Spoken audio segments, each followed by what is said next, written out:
Welcome to the Sports Science Dudes. I'm your host, Dr. Jose Antonio, with my co-host, Dr. Tony Ricci. If you're a first-time listener, hit the subscribe button and like the show. If you can find us on YouTube, Rumble, Spotify, and Apple Podcasts. Our special guest today is Chip Sigmon. He's got quite a cool background. Yeah, he does. He's a certified sports nutritionist through the ISSN. Some of his prior work, in fact, he worked at Europa Sports. This is way back when. He's also CSCS with distinction. He's also USA weightlifting certified level 1. Also, he worked as the head strength and conditioning coach for the Charlotte Hornets, actually for quite a while, from 1990 to 2011. So he's got 2 decades of NBA experience. Also did some work with the WNBA, with the Charlotte Sting. Also head strength coach, Appalachian State from 1984 to 1990. Wow, during 1984, that was when Ronald Reagan was president. Holy shit. Yeah, for too long. Go ahead. And also, this is what we'll start off. You have a book called The Golden Age of Strength and Conditioning. It's a history of the profession. And between the three of us, we have a lot of experience in this profession. You, more than Tony and I combined. So let me start off with this. What has changed in a good way for the strength and conditioning profession? And what are some things that have changed that, you might look at askance like, I'm not sure that's the best thing for the profession? And if you want, I could start with something semi-controversial. Go ahead. Okay. When the NSCA first started, I got the sense that there were rumblings amongst the traditional strength coaches, those who worked with college teams, pro teams, et cetera, that the CSCS certification was getting diluted because people who had no intention of working in the strength and conditioning profession were getting the certification just to get the certification. And they felt, in a way, it was doing a disservice to the profession.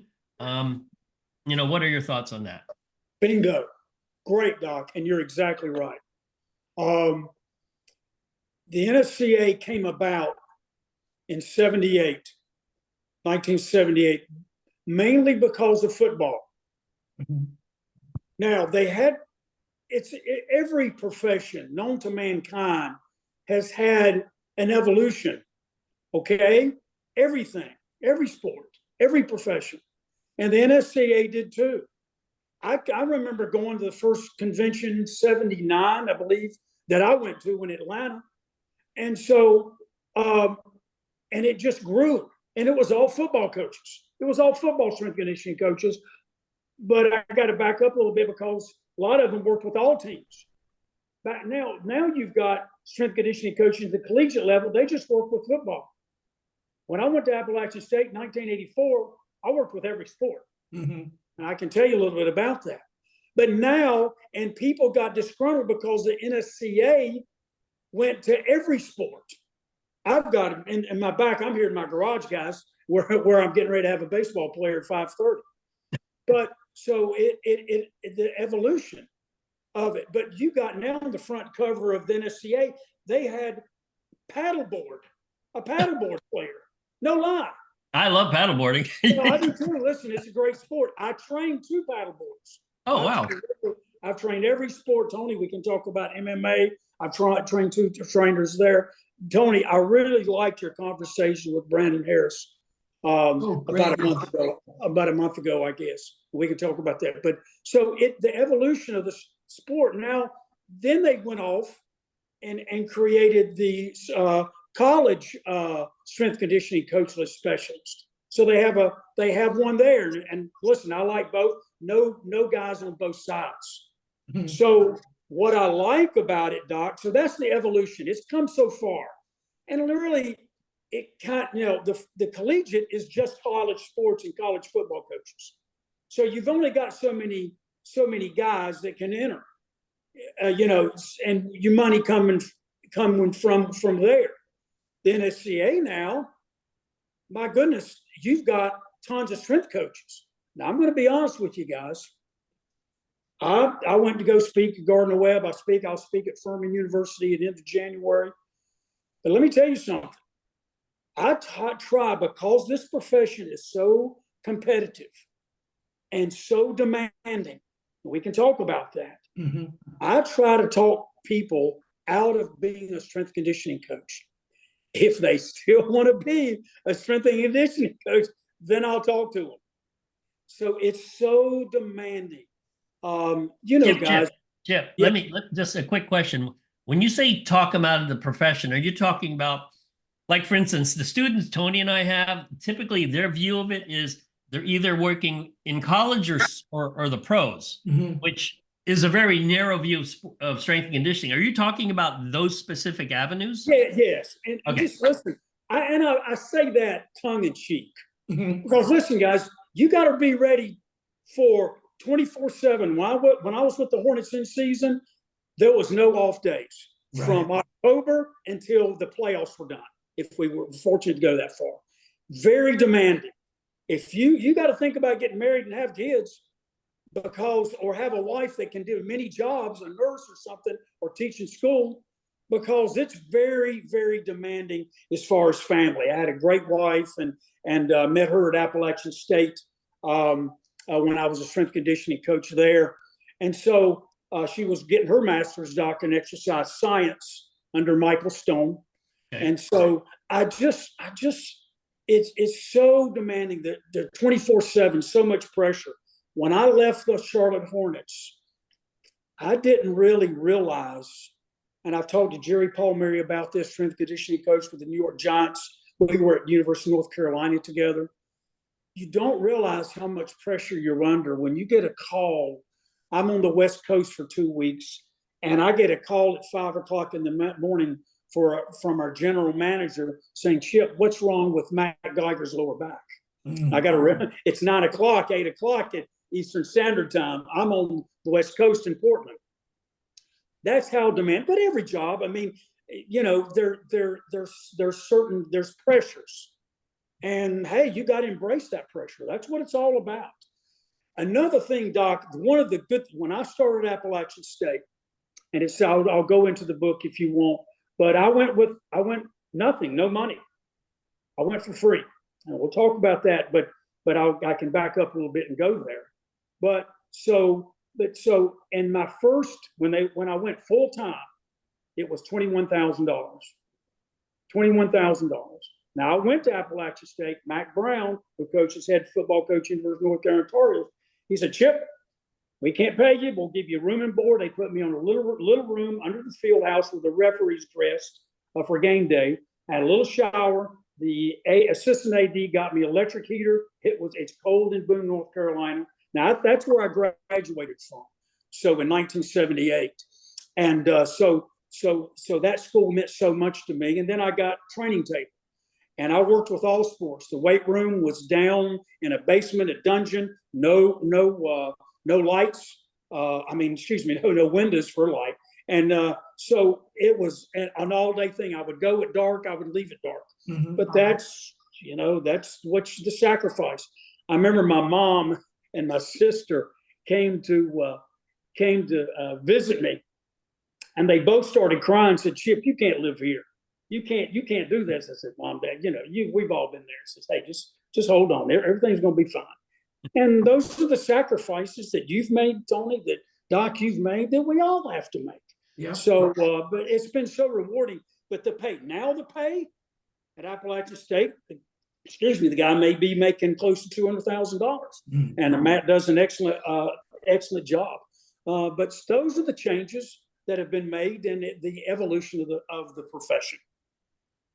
Yeah, what's interesting is, the field of strength conditioning is older than the field of sports nutrition, certainly on the academic side. And what's funny or ironic is a lot of the younger students coming out have no idea what the history was like. And so I'm not sure they have an appreciation of what it's, of the opportunities they have now. I know in sports nutrition, if you go back, and you know this quite well, Chip, we've talked a lot about how prior to the year 2000, sports nutrition even in the field of study was not even respected.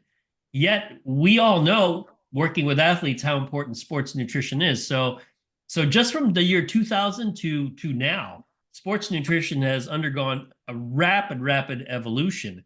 And so you see this in a lot of professions. In fact, Chip, a quick story. I don't know if you attended any of the ACSM meetings back in the 80s. No. Okay, well, I like telling the story because in a way, it supports why the NSCA was started. That used to be my bread and butter conference to go to when I was initially a student. And I remember sitting in some of these talks and even listening to conversations, I'd eavesdrop. I didn't know anyone, so I'm like, oh, what are they saying? They literally made fun of people who lifted weights. Mm-hmm. It was the weirdest thing. They were so anti-resistance training that, and it's not like I was this big weight training guru. I just thought, okay, this is really weird. You're basically denigrating one major form of exercise at the expense of saying aerobic training is all you need to do. So, and a lot of students don't realize that was back in the 1980s. So that's in our lifetime. I mean, Tony, I don't know if you ran into that. Oh, absolutely. I remember visiting down at the Cooper Institute in Dallas, and Dr. Cooper himself. I mean, it didn't really come around to a weight room until about 92, 93. But prior to that, it was bad for your heart and just about every other part of the body, at least in the context in which they presented it. So absolutely, yeah. But Doc, you're right, if I can interrupt. You're right on the nutrition, because here's the deal. When I went to Appalachian State, I was in charge of the training table. Now, my bodybuilding career, I was so interested in nutrition. And back then in the 70s and 80s, guys, holy cow. Yep. Nutrition, you go into a health food store, you're kind of weird. And remember the Tiger's Milk Bar? Yes. The windows, the sign, and people thought it was real Tiger's Milk. You get one of those stores. I remember it well. That was true. That's true. They thought you're drinking Tiger's Milk. No. But I was in charge of the training table. Okay, now Appalachian State, that was at Appalachian State. Now, full-time nutritionist. Mm-hmm. Most major universities have full-time nutritionists. Now, again, I was at Appalachian State. Dr. Michael Stone and Dr. Harold O'Brien. We had one of the best exercise science programs in the country. I went to the University of North Carolina to assistant strength coach and to work on my master's exercise science. I did not finish because right in the middle, guys, I got a head strength coach job. And I didn't, but I feel like I have, because, guys, I talked to Dr. Michael Stone and Harold O'Brien every single day. Appalachian State was the hub of anaerobic. You're talking about Dr. Cooper in Dallas. Yeah. Appalachian State. Now, I got to tell you a story. So I got to back up a little bit. When I went to Appalachian State, they didn't like the exercise science people didn't like me, and here's why. They had no say in who they were hiring. Mac Brown, we're going to have this guy, and he's going to work with football, but we'll give him to other teams too, and they did. I trained every team, even cheerleaders. Back in 1984, I finally got assistants about a year and a half later. So I worked with all teams, but so what I did was I got to have those people on my side, the exercise science people. So I went to Dr. Harold O'Brien and Dr. Michael Stone, and man, those guys are great friends to this day. And I made them a part of my strength conditioning program. And I sat down, they came up, they big time on linear periodization. We can talk about periodization a little bit, but I've done them all. But I made them a part. I like what strength coach Buddy Morris says, University of Pittsburgh. He's now with the Arizona Cardinals. He says this, and a lot of strength coaches don't. They've said, listen, if I've got some top premier people in my exercise science program, no matter what university, I'm going to walk in there, and this is about what I did. Buddy Morris says, I'm going to ask them how many times my players should fart during the day. I want it so detailed. I want to know. So I did. I made them a part. We did studies. You're talking about training studies. If you want to do a training studies, you try to talk them out of it, Dr. Antonio. Training studies are tough. I helped some graduate students do training studies. I kind of did one on my own. We won't get into that. but then we had to back off because of certain reasons with the equipment. I know how hard that is. My wife did one getting her thesis in exercise science and nutrition. So I know how hard that is. True story. So this is in the 80s. We had no indoor facility, and boom, and it gets cold and snowy. Now they have a 60-yard field indoor.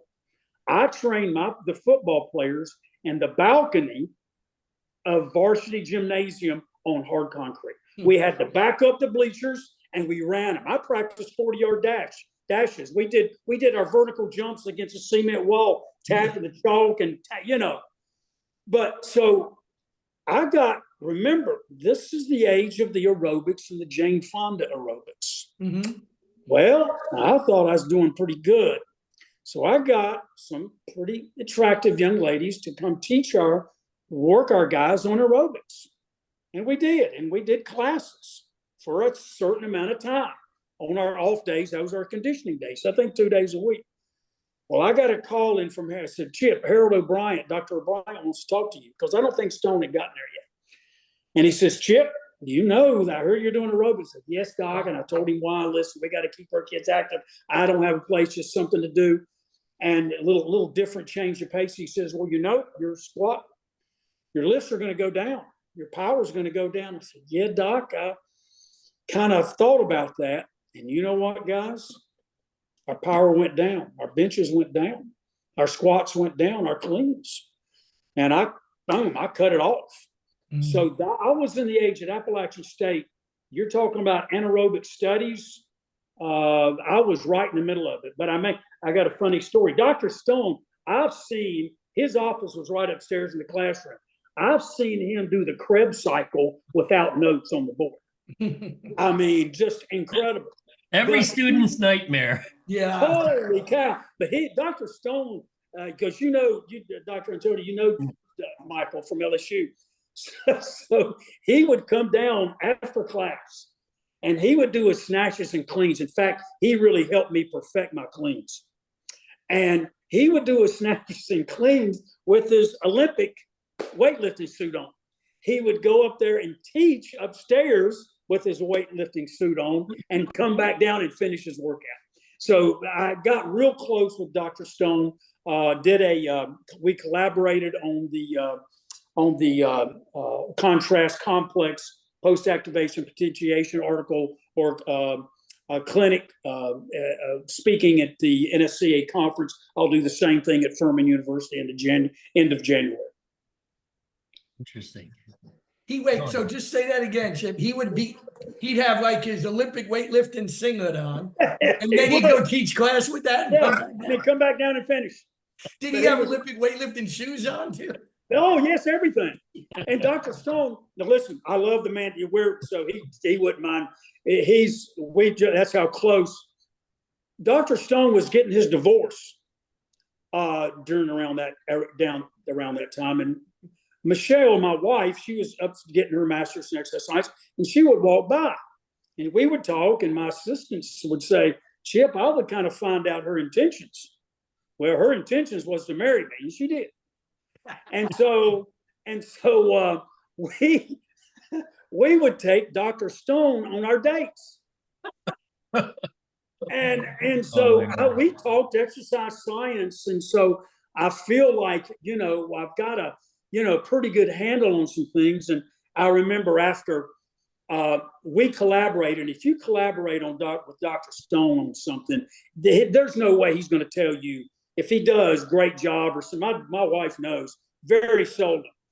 And so you've really got to, so working with him was on this project of contrast complex training. Boy, I tell you, every day it's a challenge.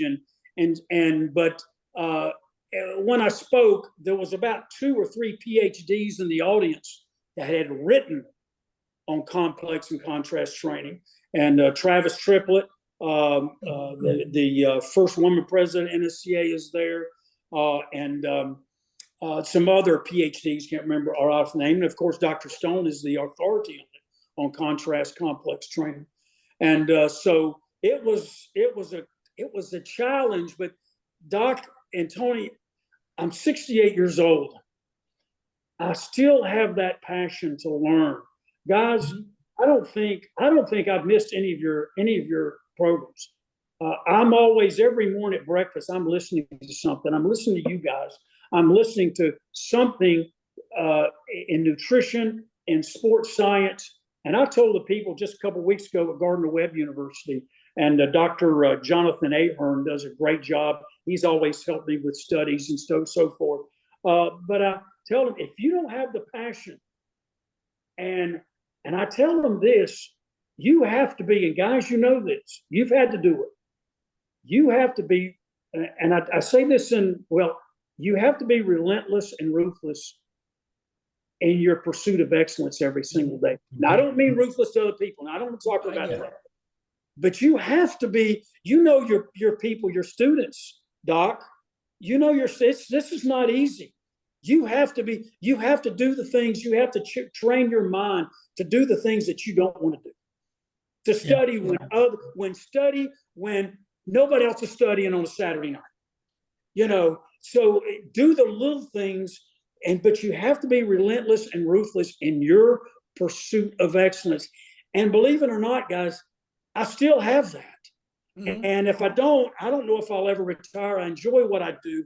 I enjoy making people better. When Carter Blankenship, baseball player from Fort Mill, comes in, when he leaves at 6:15 today, I'm gonna say, did you get better as a person? Did you get better as a student? And did you just got better as an athlete? So anyway. No, I like that. I mean, relentless. I like the use of the word relentless. I've usually described it, and this doesn't apply to just science, but usually when I talk to up and coming scientists, I say you got to be skeptical, you got to be curious, and you have to persevere. You have to have sort of that endurance. And I think I like the word relentless more, because in a way, what do you have to do to achieve excellence? Well, there are no shortcuts. You have to do what you have to do. It's just the way it is. So I like relentless. You just got to keep doing it. I mean, look, I'll be really honest with you. When I first saw the study questions for the ISSN, I said, "There's no way I can do this." And this is only about 4 or 5 years ago. I'm 62, 63. Why do you want somebody this age? Why do you want to do this? But no, I want challenges in life. Mm-hmm. And you'll know. Doc, I had no clue that the answers to those questions were on the internet. I looked them all up, and that's what helped me. So, but you have to face those challenges and do things that you don't think you can do, and that's what makes it worthwhile. So many things I have failed in my life more than I have succeeded, and that's why in my garage, you see, I've got athletes and articles that I've written around here, but I'd say that's all great. But if you put on my failures, it would triple this room. It would keep going. But you learn from that and you get better. People are so ashamed of their failures. I'm not. And people say, well, you didn't do this at Appalachian State or Carolina or the Charlotte Hornets. You know what? And you're right. And I'll tell you a lot of things else I didn't do. But now I'm doing it, and I've gotten so much better because of that. And Tony, you've seen it in MMA fighters who, my goodness, who have just failed, but they kept going. Yeah, you keep going and you don't let up. You're relentless. But anyway, I apologize, guys. I want to. No, that's great. And just quickly to build on that, Chip, which is the beautiful part. Why my students ask me sometimes, they're like, "Prof, how come you're always excited every day?" And I'm like, because, well, first, I'm excited that I love this some 38 years ago when I was your age, and you love it now. That excites me. And secondarily, every time I come in here, I find out something we didn't know the day before, right? You go back, Chip, to the 80s when we first got our CSCS. I mean, we didn't have any idea to the extent to which the nervous, we had this basic idea of increasing neural drive, but the evolution of the myelin sheath and myelination, and every day when I get up, our field learns that there's a new way that the human body adapts to physical performance, exercise stimulus, training protocols, and that's really exciting, And so not only does it, I feel like you do, not only does it keep us wanting to learn, but it keeps you excited because tomorrow this industry is going to be a little different than it was yesterday. Yeah, you're exactly right. We're learning so much, Doc. Your Tony, your MMA work, Doc, your work with nutrition, but also people don't realize your work with hyperplasia. I remember reading an article in 1984. I agree that it branches or splits. They called it splitting, but it still branches. It doesn't go its separate way or combine, or muscle would get smaller. But my goodness, the hypertrophy now and strength, and what can we do? I've learned so much from your shows on muscle hypertrophy, strength, periodization. It's so complex. And the more I know, the more I think I know, it's like the Dunning-Kruger effect. Totally. The more you know, realize I don't know dick. I don't know anything. You get humble fed. This is a true story.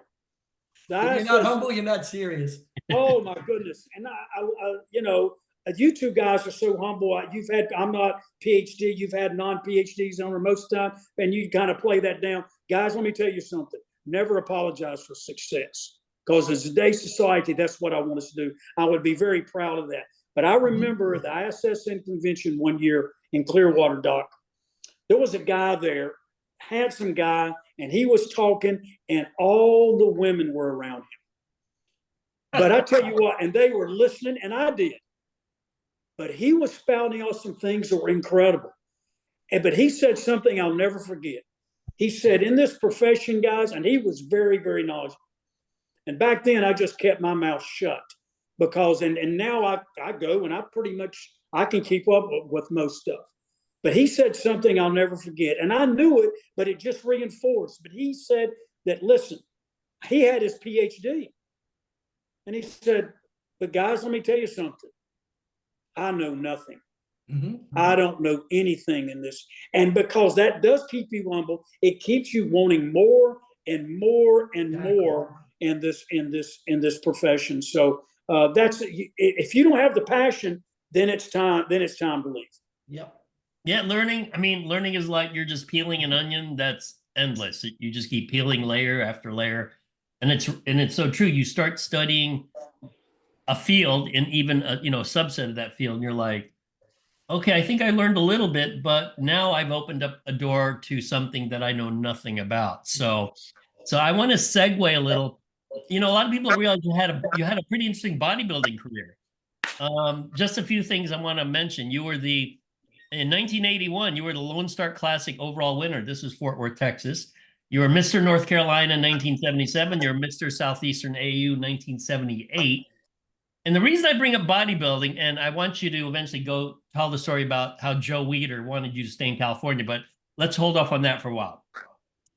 In today's, and I might be wrong, but this is my perception of it.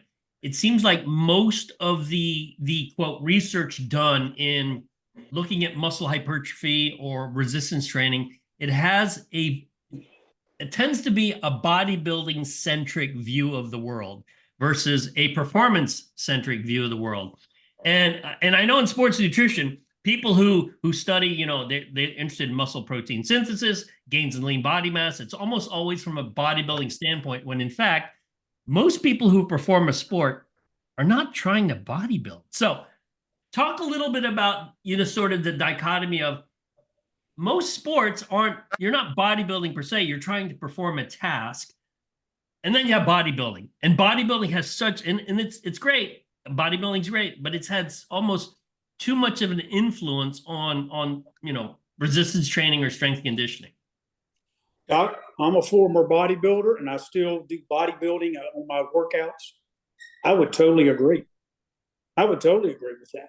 It's gotten to a point, and now bodybuilding is making a comeback, and CrossFit is coming down a little bit. Mm-hmm. And I like CrossFit. Listen, do something you enjoy, and that's the main thing. Just move.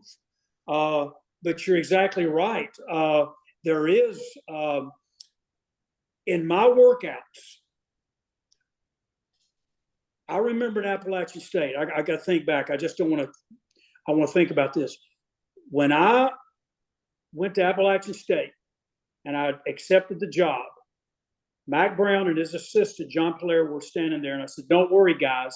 I'm a former bodybuilder, but I'm not here to make them bodybuilders.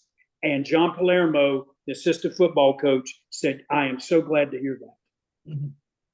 Now, and I don't blame him, because there is a difference in sports performance.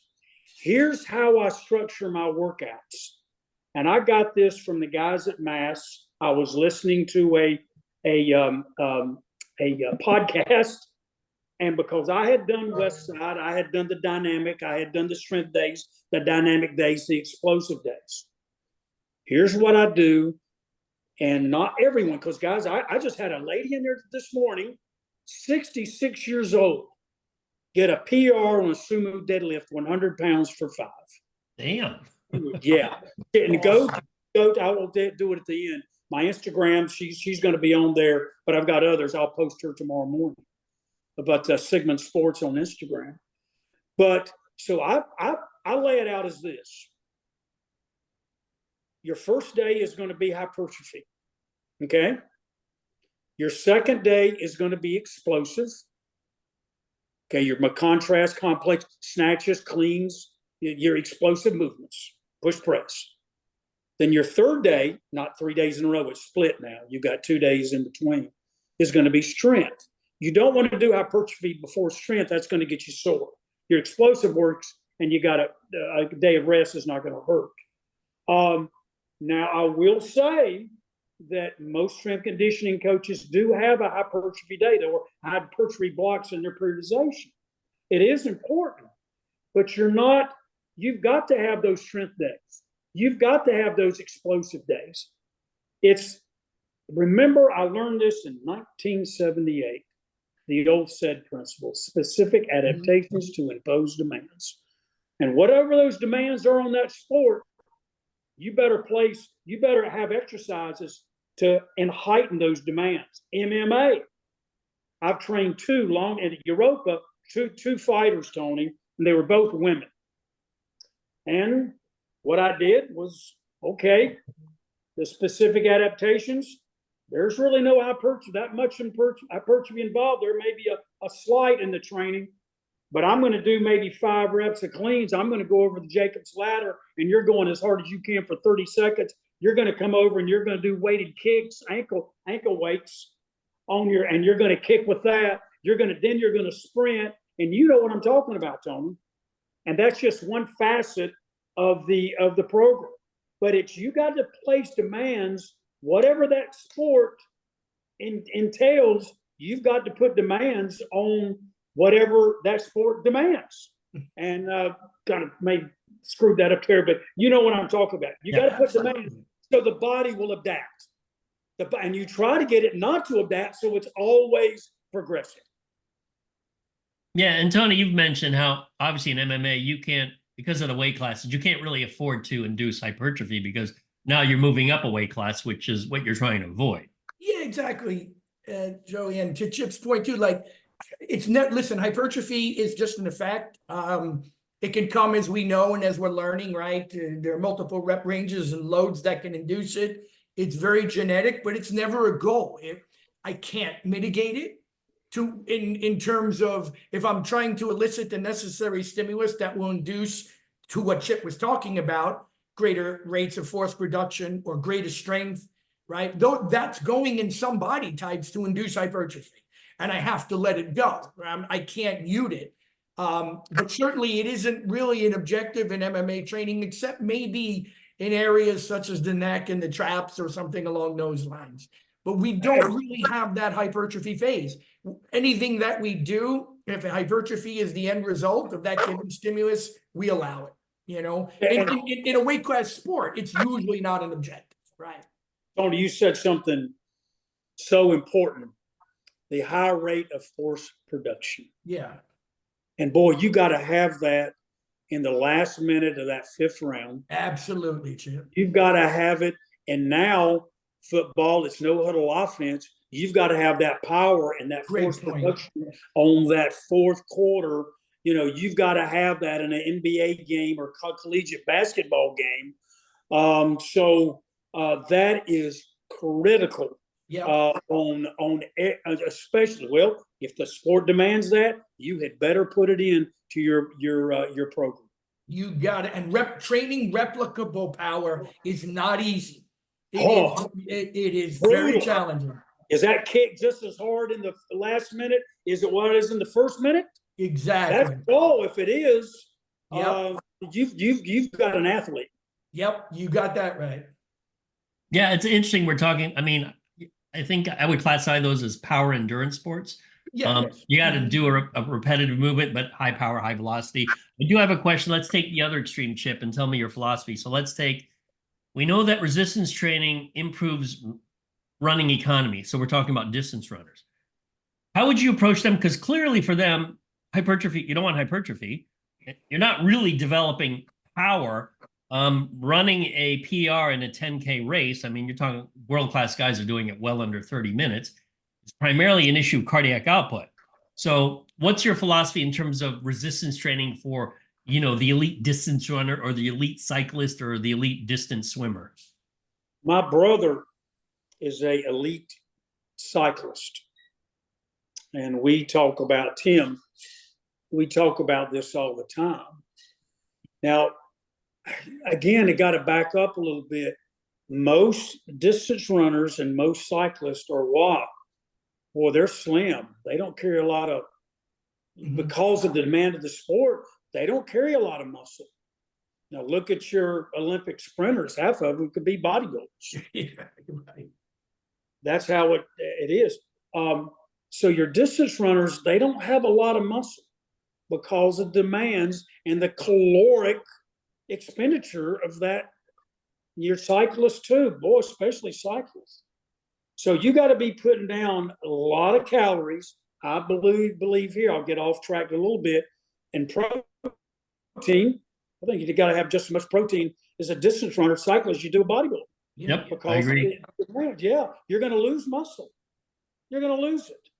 However, there's going to be things in my periodization model for cyclists and distance runners. Okay, guys, we're going a little bit of hypertrophy, but mainly strength.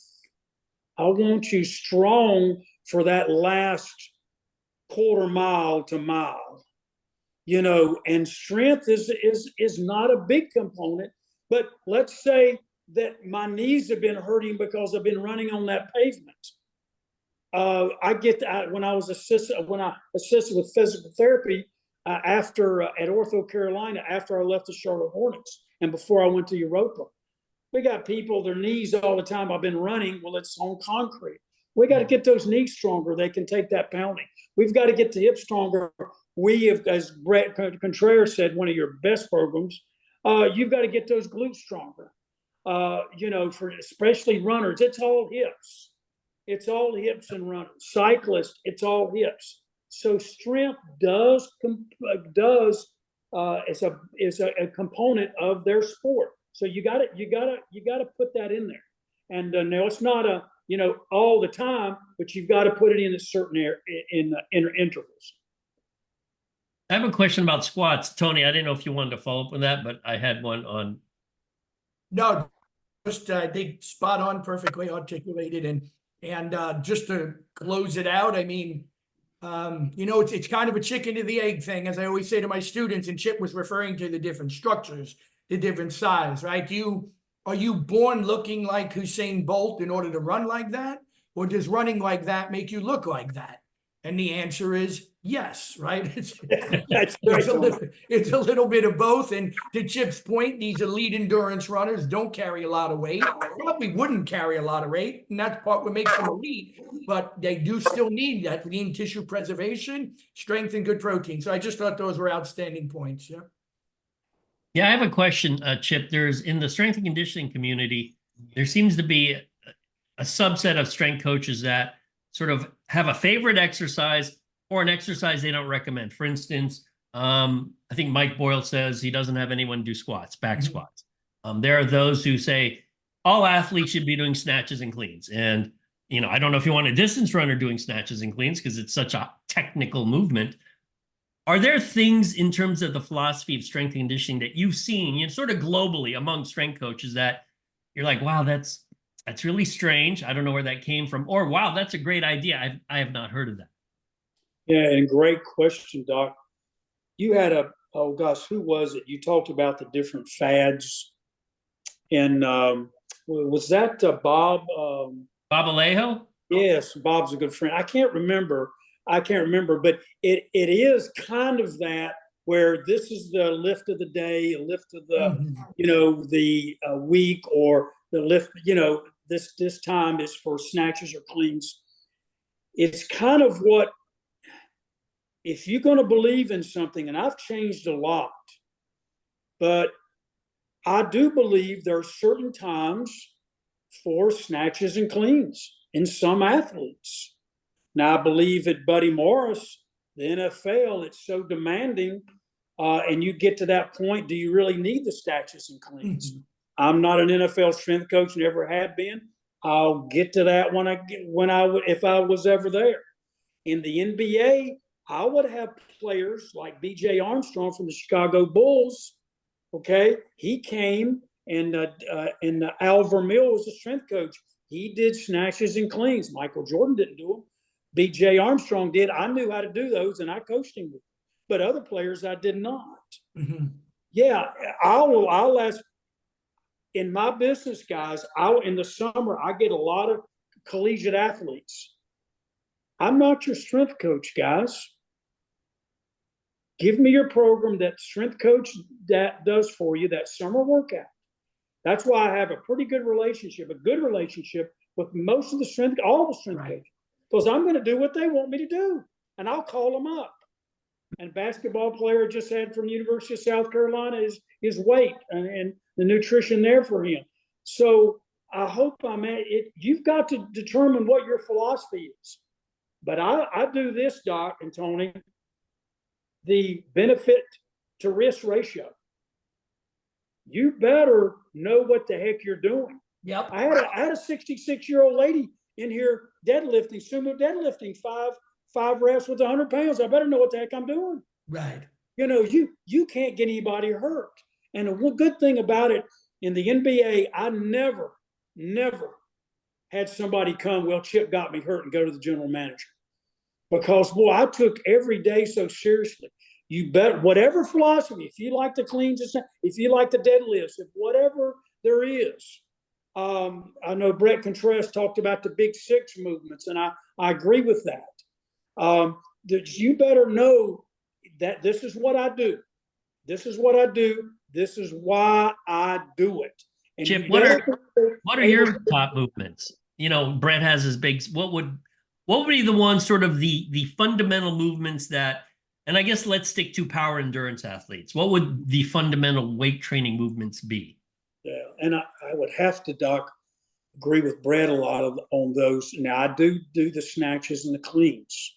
Mm-hmm. For athletes, I think they can do them. But you got to squat. Now, the squat variation. It may be a front, it may be a back, it may be a goblet squat. I just don't put everybody in a back squat and you're going to go down and do it. No. I will always evaluate every athlete that comes in. I'll do overhead press, but I'll do it the right way. So then if I see any imbalances, you're not going to do it. Mm-hmm. Your bench press, all my throwers, my quarterbacks, Mason Rudolph, I was up in Pittsburgh. The guys, he's been given the starting assignment for this Saturday against the Cincinnati Bengals. All my baseball players, they use the slingshot by Mark Bell. It's a free advertisement, but I do it. I'm not going to. I don't have to worry about them getting hurt shoulders if they're using the slingshot. Okay, but bench press variations, dumbbell. It may be a board press. It may be using the bands, but different variations of those lifts. I'm forgetting I do deadlift. I like the sumo deadlift for athletes because of hip mobility. Mm-hmm. I like that. I'll do regular and do trap bar deadlift and there's a difference between trap bar deadlift and trap bar squats. A lot of people, I see people, well, this is a trap bar deadlift. No, it's not. That's a trap bar squat. Right. But but those are the basics that I will send around. And you just, again, you better be able to articulate what you believe, no matter what they are, and why you believe why are you doing what you're doing. Right. And to that point, Chip, I don't really see, there's nothing wrong with saying, okay, well, I don't use the back squat that much. Here's why. But to negate the movement or any given movement in their entirety, there may be less utility for one given sport of a particular exercise. I understand that. But the urge to throw it out in advance, almost for the purpose of novelty, is what I don't understand. There's a playbook, and you have Andy Reid, I see him with his card. He's got 100 plays on there, right? He may not use 98 through 100 because it might be a 4th and 2-inch play, but it's there in case you need it. And, if somebody's 19 years old, what's wrong with appendicular loading and axial loading, right? And doing a little squats just to develop their frame, their connective tissue, bone density. So anyway, my point is I just like hearing the way you're going about it. Each athlete may be different. They may have different abilities, different capacities, and different physiological or biomotor demands, which warrant slightly different approaches from athlete to athlete. Exactly. In the NBA, I had 14 players on the roster. Right. Everyone was different. Right. I had a different workout for every guy because you didn't mean to tell me, okay, I'm going to put a bar on your back and you're going to go down. I don't think so. So I'm going to evaluate, and I'm there to make you better. To help. I'm the A1 sauce on the steak. The steak is great, especially when you get to that level, NBA, NFL.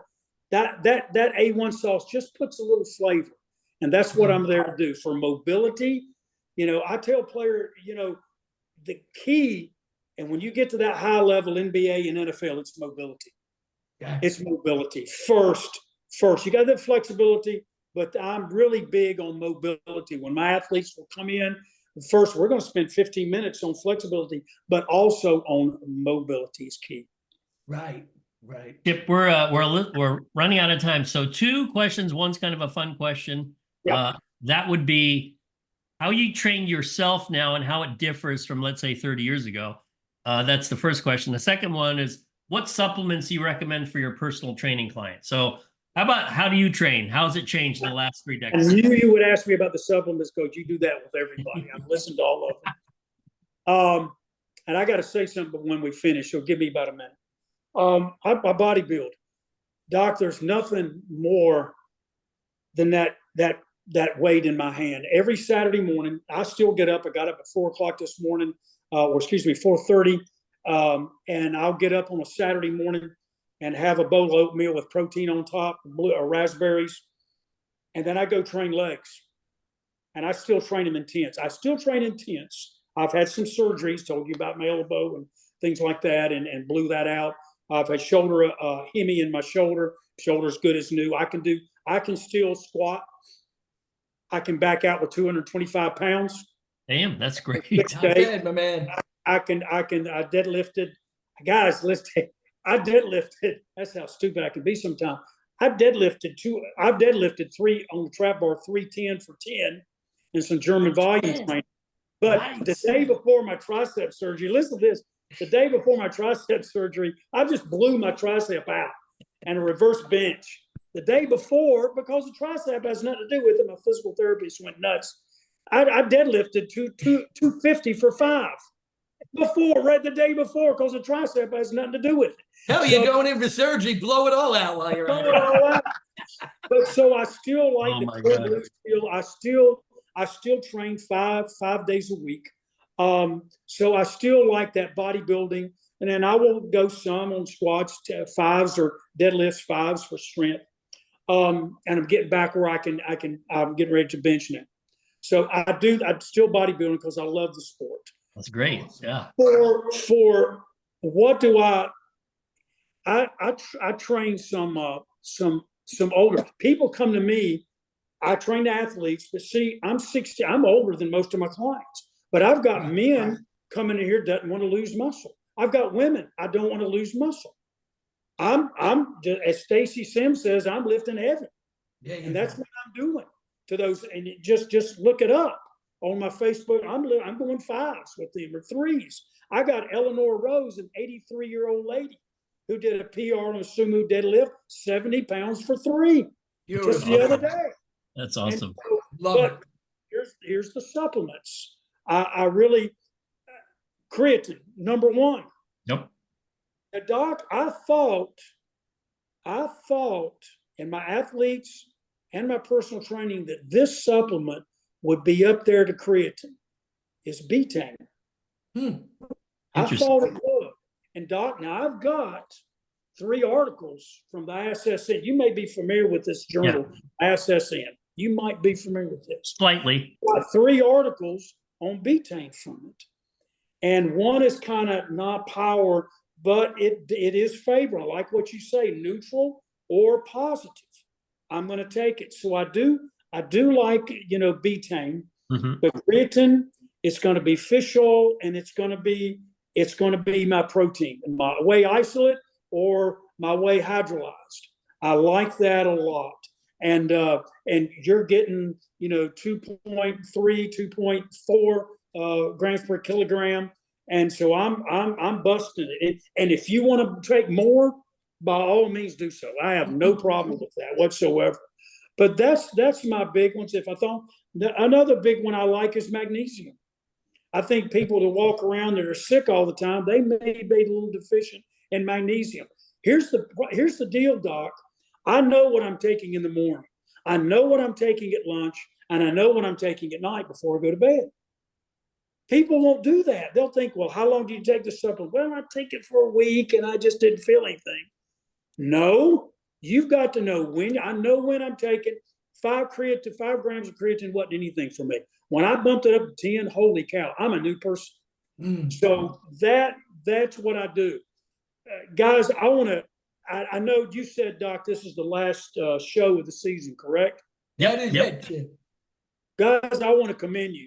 And I want to list, you do a great service, and you're too humble, both of you. Thank you. But for your listeners, you go to episode 57, Dr. Mike Nelson talk about the heart rate variable. You go to episode 54, Andy Galpin, talking about muscle hyperplasia. I believe he talked, yes. Can't read my own writing. Then you go to Brandon Harris. We talked about the training top MMA fighters, episode 53. Bob Aleo, 56, training kids, staying in your lane. And Dr. Stacy Sims, I talked about her, 36. Your best one, I've listened to it twice, is episode 37, Brett Contreras. Guys, please don't stop what you're doing. Thanks, I listen to you all the time. And I appreciate it. I'm glad someone does, other than my wife. I'm so many people on to you guys. Thank you. I just want to, it's a pleasure and honor to be with you. When you asked me, Doc, I'm thinking, has he got the right person?